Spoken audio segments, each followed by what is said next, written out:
भीख मांगने वाला कटोरा भी लेके जा रहा है तो वो ये नहीं कह रहा है कि मैं गरीब हूं मुझे भीख दो, बोला नहीं, अल्लाह के नाम पर दे दो, राम के नाम पर दे दो, भगवान के नाम पर दे दो। आप समझ रहे हैं, ये धर्म का बड़ा विचित्र खेल है। सारे धर्मगुरु गेरुआ वस्त्र पहन लिए तो धर्मगुरु, और काला कोट पहन लिया तो वकील।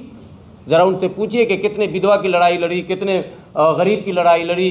लेकिन सब अजमेर शरीफ पहुंच गए हैं, वहाँ मोदी जी चादर भिजवाते हैं। मैं समस्या का समाधान हो जाएगा, सही जगह पहुँचे हैं, बाबा सबको आशीर्वाद देके ठीक कर देंगे। सही जगह अब पहुँचे हैं अजमेर शरीफ। बहुत देर लगी इनको अजमेर पहुँचने में, लेकिन अब जब पहुँच गए हैं अजमेर शरीफ तो इंशाल्लाह वहीं से ख्वाजा गरीब नवाज जो है रास्ता निकाल देंगे, घबराने की कोई जरूरत नहीं। अरे आप छोड़िए ना, सही जगह पहुँच गए हैं। नहीं, एक चीज़ और भी, हाँ, सुनो एक मिनट। जो ये विष्णु जो है वकील है यहाँ का संभल का, इसे ख्वाब में तो ये मस्जिद तो जो शाही मस्जिद तो इसे दिखाई देती है। नहीं मंदिर नहीं सुनो, मस्जिद, हाँ मस्जिद के नीचे से मंदिर तो दिखाई देता है। जो आज से पहले जो पवित्र मानसरोवर जो हमारी झील थी, जिसके लिए टैक्स लगा करके हमें चीन जाना पड़ता है, वो किसी भी जो है कि सनातनी को या किसी वकील को या किसी जज को नहीं दिखाई देती कि वो वहाँ पर जाकर के वहाँ दावा ठोके कि भाई ये चीज़ ये जगह भी हमारी है। वहाँ तो कोई नहीं जाता, वहाँ उन्हें पता है कि इन पर लठ भी पड़ेगा, गोले भी बरसेंगे और बारूद भी इन पर बेशुमार पड़ जाएगा, जिसकी वजह से ये वहाँ आवाज़ नहीं उठा सकते। यहाँ तो चंद मुसलमानों के ऊपर ये आवाज़ उठाते, मक्का भी नहीं जाते हैं मक्केश्वर। भारत के स्वतंत्र होने से पहले एक ऐतिहासिक तथ्य मैं रखना चाहूँगा, और आप लोगों से भी गुजारिश है और जो आपके व्यूवर हैं उनसे भी गुजारिश है कि ये जितने डिस्प्यूट बताए जाते हैं, हिस्टोरिकल डिस्प्यूट जितने, उसमें वो काल आप नोट करेंगे। आप लोगों को पता है 1857 में भारत में एक बड़ी लड़ाई लड़ी गई थी अंग्रेज़ों के ख़िलाफ़, जिसको गदर कहते हैं। ये 1857 से लेकर 1947 के बीच सारी हिस्ट्री आप पढ़ लीजिएगा और यकीन जानिए कि चाहे अयोध्या डिस्प्यूट हो, काशी मथुरा हो, या देश के भोजशाला हो, या दूसरे और मामले हों, टोटल मामले जो हैं, टोटल के टोटल 1857 से लेकर 1947 के बीच मिलेंगे। क्यों? अब भारत के लोग अगर इस बात को नहीं समझेंगे, वो ज़बरदस्ती हिंदू बनेंगे और ज़बरदस्ती अगर मुसलमान बनेंगे तो मुल्क का नुकसान हो जाएगा। पहले समझिए, पढ़िए, फिर जो बनना है बनिए। 1857 और 1947 के बीच इसलिए हुई कि अंग्रेज़ को ये एहसास हो चुका था कि मुझे इस मुल्क से जाना ही पड़ेगा, तो वो हर आदमी मरने से पहले बचने की कोशिश करता है। अंग्रेज़ को जब ये लगा कि ये लोग छोड़ेंगे नहीं, हिंदू मुस्लिम का अटूट रिश्ता और अटूट गठबंधन हम पर टूट पड़ा है, क्या आदिवासी, क्या दलित, क्या पिछड़ा, क्या ब्राह्मण, क्या मुसलमान, क्या फला, क्या चिला, मुसलमानों की सभी जातियां, नॉन मुस्लिम की सभी जातियां, बिरसा मुंडा का भी नाम आपने सुना होगा, सब कूद गए थे। तो अंग्रेज़ों ने फूट डालो और राज करो के सहारे अपनी नैया को पार लगाने की कोशिश की। उसने ऐसे हिस्टोरियन, ऐसे इतिहासकार पहुंचाए। बाबरी मस्जिद की दीवार पर 1917 में पहली बार वार हुआ, फिर 1937 में वार हुआ और आखिरी में 1949 में मूर्ति रखी गई थी। शुरुआत तो वहीं से है खेल। तो 1937 और 17 और 13 और 12 ये क्यों, कौन कर रहा था, क्यों कराया जा रहा था? इसलिए कराया जा रहा था कि लग रहा था अंग्रेज़ों को कि इसी बहाने एक जंग, एक गदर मच जाए और हिंदू मुस्लिम के नाम पर ये लोग लड़ें और हम यहाँ रहें, मौज करें। इसलिए उसने इस तरह की हिस्ट्री बनाए। वरना हिंदू तो कभी कमज़ोर था नहीं। ज़रा हमको बताइए, 1857 के उस युद्ध में नेतृत्व भले बहादुर शाह जफर कर रहे थे, लेकिन भीड़ तो बड़ी थी। उसमें तांतिया टोपे थे, नानाजी थे, नौरोजी और तमाम जो लोग थे सब मजबूत थे। हिंदू राजा भी बहुत तरह रहे हैं, बड़े से बड़े राजा हुए इतिहास में, मुग़ल काल में भी हुए हैं। मुग़ल काल के बाद अंग्रेज़ों के ज़माने में भी राजे रजवाड़े हुए हैं। तो शून्य या सिफर तो कभी था ही नहीं इतिहास में। हिंदुओं के लिए शून्य काल कभी नहीं रहा। वो लोग जो कहते हैं कि नहीं हिंदुओं को ख़त्म ही कर दिया गया था, वो आज के इतने बड़े झूठे हैं जैसे सूरज को साफ इनकार कर दिया जाए देखकर। ये समझ लीजिए, हिंदू कल भी बहुसंख्यक थे, उससे पहले भी बहुसंख्यक थे, अखंड भारत में भी बहुसंख्यक थे, आज भी वो बहुसंख्यक हैं। तो फिर किसके माँ ने दूध पिला दिया कि मस्जिद को तोड़कर मंदिर को तोड़कर मस्जिद बना दिया? वो कौन था भाई? और वो कौन था जो देखता रह गया? आपके गांव में एक मंदिर को मुसलमान तोड़कर मस्जिद बना दे, कितने दिन तक आप बर्दाश्त करेंगे? किसी से मैं पूछता हूं, कितने दिन तक? 2 दिन, 10 दिन, साल, 6 महीना, कभी तो समय का इंतजार करेंगे? तोड़ देंगे कि 200 साल इंतजार करेंगे, 500 साल, 600 साल? ये बताना चाहिए कि क्या 500 साल जो काल बताया जा रहा, उस काल में संख्या कितनी थी और कितनी बगावतें हुई, कितनी लड़ाइयाँ हुई, कितने झगड़े हुए? तो फेक नैरेटिव को बिल्ड करना और उसमें मीडिया को मिला लेना, उसमें इतिहासकार को मिला लेना, और जो सच बोले उसको वामपंथी बता देना, जो सच बोले उसको कुछ और बता देना, और जो इतिहास माने तथ्य जो पढ़ाए जाते हैं, प्रामाणिक जिसको हिंदी में बोलते हैं, प्रामाणिक इतिहास को झुठला देना और झूठे इतिहास पर घंटों भाषण करना, ये बंद करना पड़ेगा। इसलिए एक बात आप नोट कर लें कि जो कुछ संभल में हुआ बहुत बुरा हुआ, अल्लाह न करे मुल्क में दोबारा हो, लेकिन ये अचानक एक दिन में कुछ नहीं हुआ। 22-23 दिसंबर 1949 को पहले अयोध्या में प्री प्लान, और एक और मुसलमान को मैं बार बार कहता हूँ, मुसलमान को एक ही चीज़ रटा दिया गया कि जो कुछ हो रहा सब भाजपा ही कर रही है, और जब भाजपा हटेगा तो समस्या ही हट जाएगा। कभी नहीं हटेगा, समस्या जस का तस ही रहेगा, क्योंकि ये समस्या भाजपा की नहीं है, ये समस्या विचारधारा की है, और विचारधारा की लड़ाई को विचारधारा से ही परास्त किया जाएगा। कभी भी उसको पॉलिटिकल लड़ाई ये मामला नहीं है, ये विचारधारा की लड़ाई है, इसको विचारधारा से ही पटकेंगे, परास्त करेंगे, हरा सकते हैं, ये क्लियर कट। तो अब कांग्रेस की शासन थी, प्रधान से लेकर प्रधानमंत्री तक कांग्रेस का था, तब अयोध्या के साथ कांड हुआ। 50 साल 60 साल के बाद जाकर सुप्रीम कोर्ट ने इस बात को माना कि नहीं, वो जो मूर्तियां रखी गई थी वो ट्रेसपास का मामला था, गैर कानूनी था, जो मस्जिद तोड़ी गई वो भी गैर कानूनी था, और मंदिर तोड़कर मस्जिद बनाने का प्रमाण नहीं मिला। तो जब अयोध्या में नहीं मिला, ये सवाल बड़ा है, जो लोअर कोर्ट से लेकर देश के सबसे बड़े उच्चतम न्यायालय तक, और जिसकी लड़ाई 6 दशक चली, तब तो प्रमाण नहीं ढूंढ पाए, जिसकी खुदाई 30-30, 40-40 फुट की गई, तब प्रमाण नहीं मिल पाए, जिसको ध्वस्त कर दिया आपने 1992 में, तब प्रमाण नहीं मिल पाया। तो अब ये सर्वे अरवे फरवे तरवे से मिलेगा आपको प्रमाण? ये दिमाग खराब कर रहे हो, मुल्क का माहौल खराब कर रहे हो, भाईचारा मिटा रहे हो। हमारा पड़ोसी दुकानदार हिंदू है, हमारा घर में पड़ोसी हिंदू है, हम सब मिलकर रहते हैं। भारत में कौन सा मुसलमान और कौन सा हिंदू है जिसके अड़ोस पड़ोस में मुसलमान हिंदू ना हो? कोई बाजार, दिल्ली में ओखला का बहुत नाम लोग लेते हैं, शाहीन बाग, ओखला।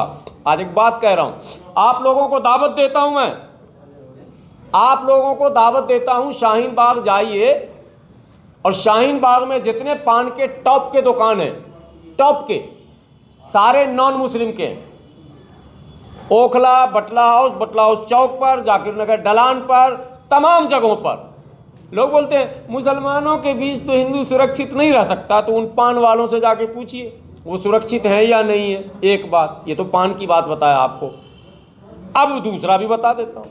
पान के अलावा, पान इसलिए स्पेशली बताया कि टोटली एक दुकान नहीं, मैंने टोटल दुकान को देख लिया, 90% पान सिगरेट के बड़े जो दुकान हैं ब्रांडेड, वो टोटल नॉन मुस्लिम के हैं शाहीन बाग और ओखला में, और सब मस्त हैं, खुश हैं, खूब कमा रहे हैं। मुसलमान पान ज़्यादा खाता है, मुसलमान का शौक़ रहा है, मैंने चाहे भूखा क्यों न रहे, कपड़ा पहनना अच्छा और पान खाना इसको विरासत में मिल गया तो नवाबी स्टाइल में खाता। तो पान की खपत ज़्यादा होती है मुस्लिम मालों में, चाय की खपत, और गपबाजी भी हमारे यहाँ चाय की दुकान पे खूब होता है, इसलिए चाय की दुकान भी हमारे यहाँ बहुत होती है।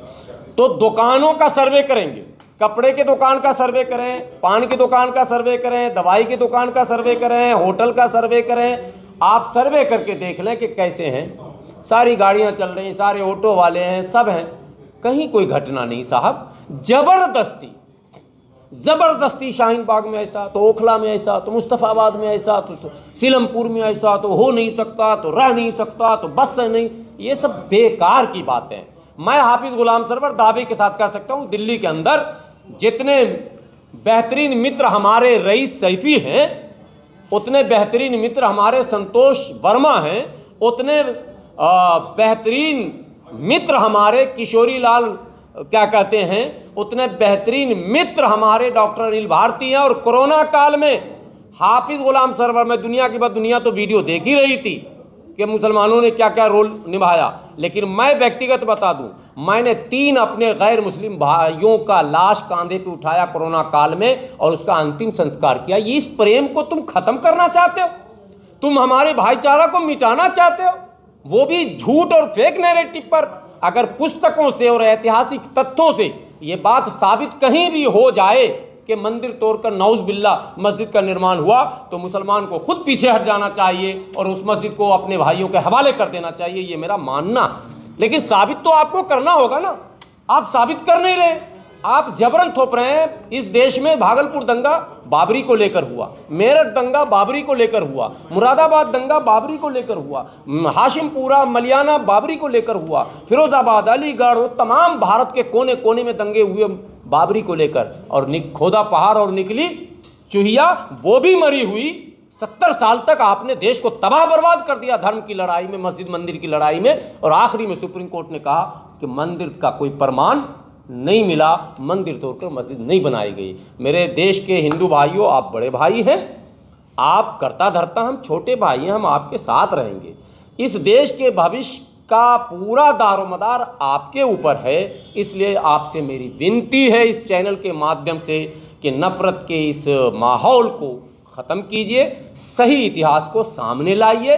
और यदि इतिहास में वाकई कोई कमी दिखती है, हिस्टोरिकल डिस्प्यूट अगर है और प्रमाण अगर हैं, साक्ष्य अगर हैं, तो फिर मुस्लिम समाज से विनती मैं करता हूं कि प्रमाण और साक्ष्य अगर मिल जाता है, सबूत मिल जाते हैं, तो हमें अपने बड़े भाइयों के सम्मान में खुद से अपनी गलती मानकर उसे उनके हवाले कर देना चाहिए। लेकिन सर, हरिशंकर जैन है, जो वकील है सुप्रीम कोर्ट के, उनके बेटे के वकील हैं, वो कह रहे हैं कि मेरे सपने में कल की महाराज आए थे।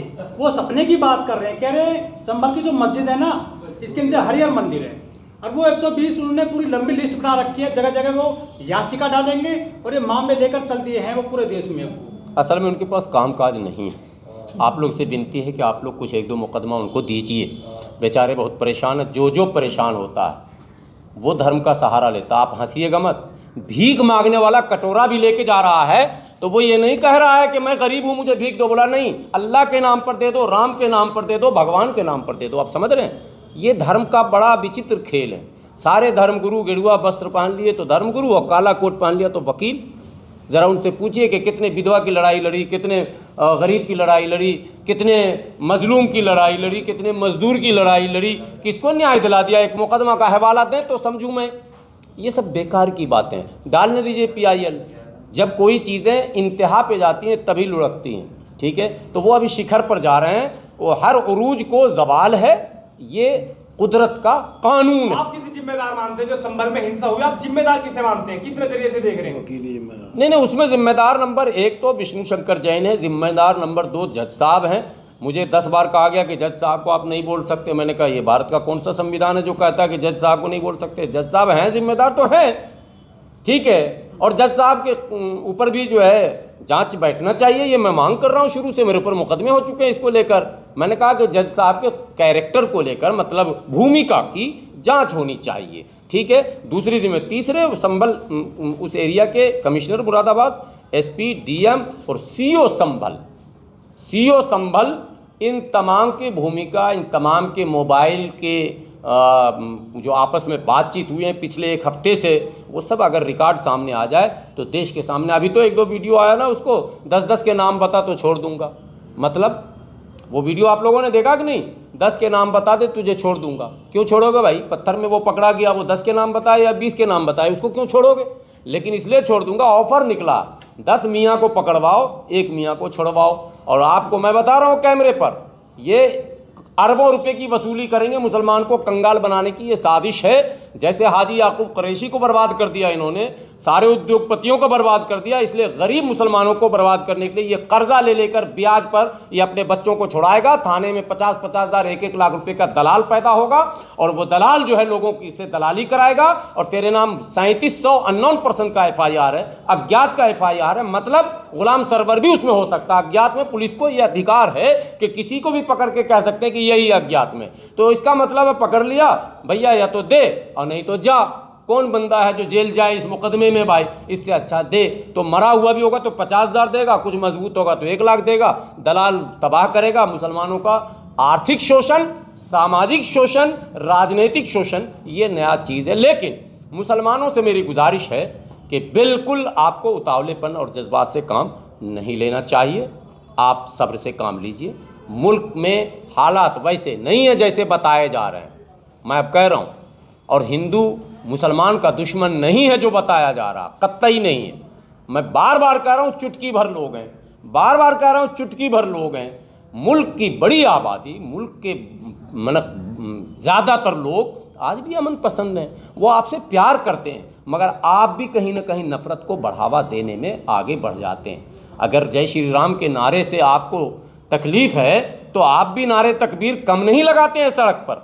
आपको भी इन चीज़ों का ख्याल करना पड़ेगा और आपको संयम के साथ माइनॉरिटी को कभी भी मैंने जो फाइट करना है वो माइंड से करना होता है, वो बॉडी से नहीं होता। हम इससे नहीं लड़ सकते हैं, दुनिया का इतिहास है, मैं यहाँ से लड़िए, ठीक है। और यहाँ से लड़ने के लिए वैसे लोगों की सोहबत में रहिए। अगर सब्र से काम ले लेते संभल में भी तो जाने नहीं गई हुई जाती और ये सारे मुजरिम अभी नंगे हो गए होते। अब ये 5 लाशों की आड़ में ये सब छुपे हुए हैं, पत्थरबाजों की आड़ में ये सब छुप रहे हैं।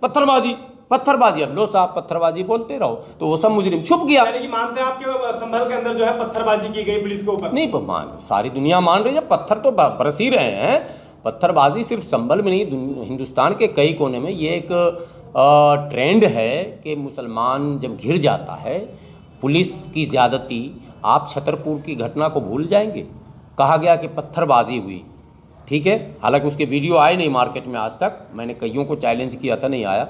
लेकिन हाजी शहजाद के करोड़ों के बंगले को मिट्टी में मिला दिया गया, कार्रवाई हुई क्या उस अफसर पर? नहीं हुई। उसके कार को चूड़ा गया, लग्जरी गाड़ियों को चूड़ा गया, दिन के उजाले में संविधान को मिटाने की कोशिश की गई। आप समझ रहे हैं बात को? लेकिन फिर मैं यही कह रहा हूं कि सब्र के साथ, अमन के साथ, हिकमत के साथ, दानाई और अक्लमंदी और दानिशमंदी के साथ, भारतीय संविधान के साथ और भारत के लोकतांत्रिक समाज के साथ आप अगर इस लड़ाई को लड़ेंगे तो जीतेंगे। उतावले होकर बयान देकर जो आजकल चल रहा है ट्रेंड दोनों तरफ से, उससे हमको नहीं लगता है कि हम लड़ाई जीत पाएंगे। इसलिए हमें सब्र का दामन थामना होगा और बड़े एतमाद के साथ समाज को एतमाद में लेकर इस लड़ाई को लड़ना होगा। आप क्या मानते हैं कि उत्तर प्रदेश पुलिस ने कहा कि हमने गोली नहीं चलाई थी और अनिल चौधरी? नहीं, वो सब जांच का विषय है, जांच का विषय है, सब आएगा सच। मुस्लिम जिनको वोट देते हैं, जो हिंदू विधायक हैं, सांसद हैं या मुस्लिम सांसद हैं, वोट के बदले में इनके समर्थन में, अरे कुंदरकी में तो भाजपा को भी वोट दे दिया, अब क्या बचा? अब सबको तो हम दे दिए वोट। कुंदरकी में तो 1 लाख वोट दे दिए भाजपा को। कल तो मैंने कहा, उसके एक विधायक देवरिया के हैं, पत्रकार भी हैं, विधायक भी हैं, कल थे एक चैनल में हमारे साथ। मैंने कहा भैया आप तो दे दिए, अब तो माफ कर दो, अभी वोट दिया और अभी तुमने उसको तोहफे में 5 लाख दे दिया यार। मुसलमान कब तक फुटबॉल बनेगा सर देश में? अब देखिए, न्यू लीडरशिप जब तक डेवलप नहीं होता है, हम ट्रेडिशनल जो लीडरशिप हमारा, जज्बाती जो लोग हैं जो रहनुमाई करते हैं, इलेक्शन के वक्त इसको हराओ इसको जिताओ करते हैं, चिट्ठी जारी करते हैं, ये सबसे माहौल ख़राब होता है। हमको इन बयानबाजियों से, चिट्ठीबाजियों से अपने आप को हटा लेना चाहिए और मेन स्ट्रीम पॉलिटिक्स में हिस्सा लेना चाहिए। मुख्य धारा की राजनीति करेंगे, बराबर की पॉलिटिक्स करेंगे तो हम सफलता की ओर बढ़ेंगे। क्योंकि बाबा साहब अम्बेडकर ने संविधान तो हाथ में लिए हुए हैं, लेकिन इशारा करते हैं संसद की तरफ। समस्या का समाधान संसद में है, समस्या का समाधान सदन के अंदर है, विधानसभा में। मुसलमानों को ये तरीक़ा अपनाना होगा कि ईमानदार लोग, अच्छे लोग, ईमानदार लोग, अच्छे लोग मैं कह रहा हूँ, हिंदू मुसलमान नहीं कह रहा हूँ, ईमानदार लोग, अच्छे लोग, अच्छी ज़ुबान वाले, अच्छी सोच वाले, अच्छे व्यवहार वाले, अच्छे किरदार वाले लोग उस सदन में ज़्यादा से ज़्यादा पहुँचें। इसके लिए फतवेबाजी, बयानबाजी, हराव जिताव वाले ऐलान से हमको दूर भागना पड़ेगा और एक लाइन में कहना पड़ेगा कि अच्छे लोगों को वोट दीजिए, बुरे लोगों को बहिष्कार कीजिए। प्यार का माहौल बन जाएगा इंशाअल्लाह। लेकिन जब अजमेर शरीफ पहुंच गए हैं, वहाँ मोदी जी चादर भिजवाते हैं। मैं समस्या का समाधान हो जाएगा, सही जगह पहुँचे हैं, बाबा सबको आशीर्वाद दे के ठीक कर देंगे। सही जगह अब पहुँचे हैं अजमेर शरीफ। बहुत देर लगी इनको अजमेर पहुँचने में, लेकिन अब जब पहुँच गए हैं अजमेर शरीफ तो इंशाअल्लाह वहीं से ख्वाजा गरीब नवाज जो है रास्ता निकाल देंगे, घबराने की कोई जरूरत नहीं। अरे आप छोड़िए ना, सही जगह पहुँच गए हैं। नहीं, एक चीज़ और भी है, सुनो एक मिनट। जो ये विष्णु जो है वकील है यहाँ का संभल का, इसे ख्वाब में तो ये मस्जिद तो जो शाही मस्जिद तो इसे दिखाई देती है। नहीं मंदिर नहीं सुनो, मस्जिद, हाँ मस्जिद के नीचे से मंदिर तो दिखाई देता है।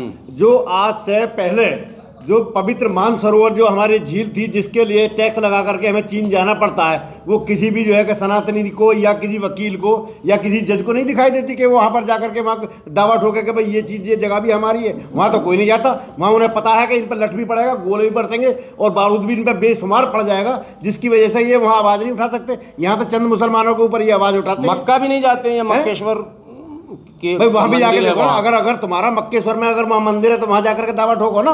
यहाँ 4 मुसलमान जहाँ कम हैं, जहाँ उनकी तादाद कम है, वहाँ जाकर के शासन भी, प्रशासन भी, क्या साक्षात्कार गोली नहीं चला रही है पुलिस जो है? बताइए, संभल में जो गोली चली है, क्या पुलिस गोली नहीं चला रही है वहाँ पे? क्या हमने गोली नहीं चलाई? और ला करके वो 10-20 कट्टे रख दिए लोग, ये इनसे बरामद हुए। जब पत्थर चला रहे थे तो कट्टे कहाँ से आ गए भाई? और कट्टों के भी अगर चलाए हैं, कट्टे भी चलाए तो उनसे जो है, उनसे फोरेंसिक रिपोर्ट से ये पता चल जाएगा कि मतलब जो कि ये गोली कब चलाई गई इन कट्टों से। वो कभी के पुराने रखे हुए कट्टे जो ला करके वो सामने पेश वो पुलिस करती रहती है पुलिस। ये पुलिस का तो ये आम काम है। सांप को रस्सी को सांप बनाती रहती है, इसमें कोई ऐसी बात थोड़ी है। चलिए, बहुत बहुत शुक्रिया आप लोगों का।